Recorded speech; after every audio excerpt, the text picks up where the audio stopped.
প্রথমে মাছের ডিমগুলো ভালো করে ধুয়ে নিয়েছি।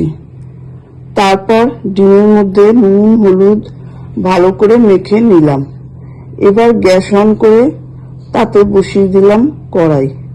কড়াই গরম হয়ে গেলে তার মধ্যে 4 টেবিল চামচ তেল দিয়ে দিলাম। তেলটা গরম হতেই তাতে এক এক করে মাছের ডিমগুলি দিয়ে দিলাম। ডিমগুলি ভাজা হয়ে গেলে নাড়াচাড়া করে তুলে নিলাম। তারপর আবার ওই তেলের মধ্যে বাকি ডিমগুলি ভেজে তুলে নিলাম। এবার ওই তেলে ধুয়ে রাখা লতিগুলি দিয়ে দিলাম। 5 থেকে 7-8 মিনিট লতিগুলি ভাজলাম। তাতে দিয়ে দিলাম স্বাদ মতো নুন এবং হাফ চা চামচ হলুদ।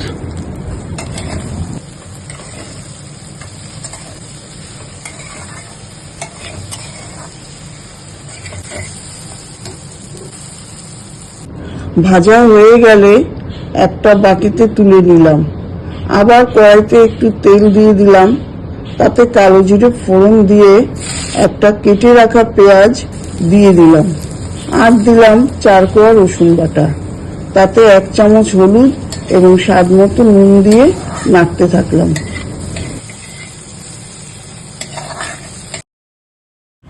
মিনিট 2 নাড়াচাড়া করার পর তাতে দিলাম 2 চামচ লঙ্কা গুঁড়ো আর হাফ চামচ হলুদ গুঁড়ো। একটু জল মিশিয়ে মশলা কষাতে থাকলাম।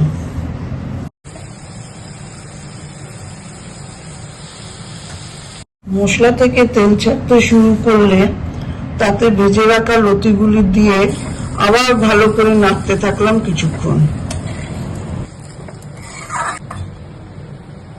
লতির সাথে মশলা ভালো করে মিশে গেলে 3-4টে চেরা কাঁচা লঙ্কা দিয়ে দিলাম।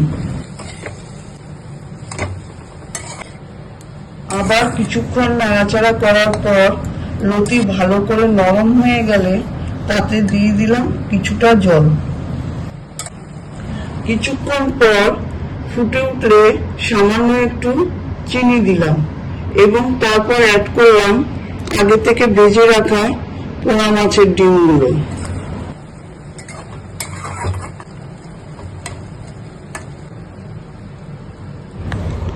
রান্না কিন্তু আমার রেডি। গরম গরম ভাতের সাথে এই রেসিপিটা খেয়ে দেখো, খুব ভালো লাগবে। যদি তোমাদের এই ভিডিওটা ভালো লাগে তাহলে ফলো করতে ভুলো না। সবাই খুব ভালো থেকো। আসছি খুব তাড়াতাড়ি পরের রান্নার ভিডিও নিয়ে। রান্নাটা তোমাদের কেমন লাগলো কমেন্ট করে জানিও।